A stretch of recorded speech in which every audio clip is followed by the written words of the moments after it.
贝卡，贝卡丘，贝卡丘。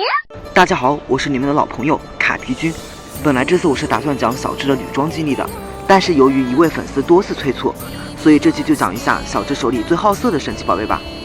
对于这个话题，我觉得小智手里好色的神奇宝贝不多啊，貌似就只有2只吧，那么就没有什么好讲的。但是粉丝就是上帝，我只好尽我所能满足一下。这2只神奇宝贝，相信大家都已经猜到了，那就是小智的小巨鳄和水水濑了。另外，为了丰富视频内容，我决定把小刚也加进去。好了，先讲小智的小巨鳄。小巨鳄是小智在成都地区收服的水系神奇宝贝，个性十分活泼好动，就跟得了多动症一样。小智刚收服小巨鳄不久，他就对马戏团的玛丽露烈一见钟情，于是立马展开了追求。但是这手段还是比较 low 的，连续抛飞吻这招可以说是耍流氓呢。因此，玛丽露烈自然是看不上小巨鳄的。在玛丽露烈被火箭队抓走后，小巨鳄一人前去营救，这可以说是自己去送人头啊。到了夜晚，小巨鳄为了安慰玛丽露烈，跳起了爱的舞步，玛丽露烈顿时被小巨鳄感动的哭了。看到这，大家都以为玛丽露烈已经喜欢上了小巨鳄，但是事实证明是我们想多了，可能是体会到了被绑架的恐惧，所以得救后立马就对哥达亚表白了。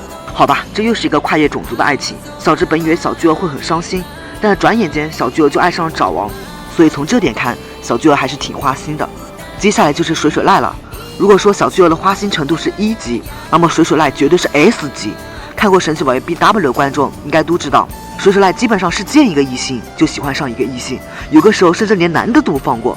由于我之前已经讲过水水濑追求雄性欺诈猫和异性水水濑之间的事了，所以这里我就重点介绍一下水水濑追求神兽美洛耶塔的事了。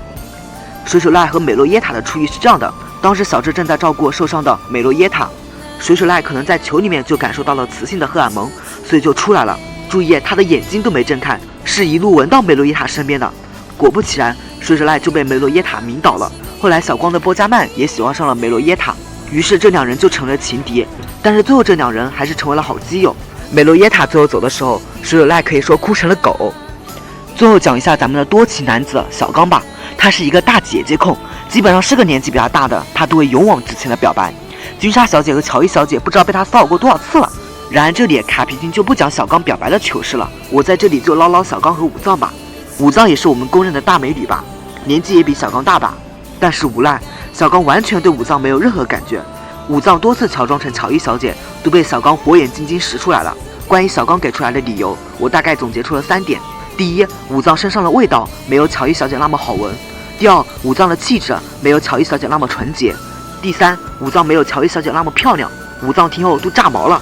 这里大家有没有心疼武藏呢？好了，今天分享就到这了。如果各位还有什么想让我解说的，可以在底下评论哦。明天不出意外的话，绝对是解说小智的女装经历。好了，咱们下期见。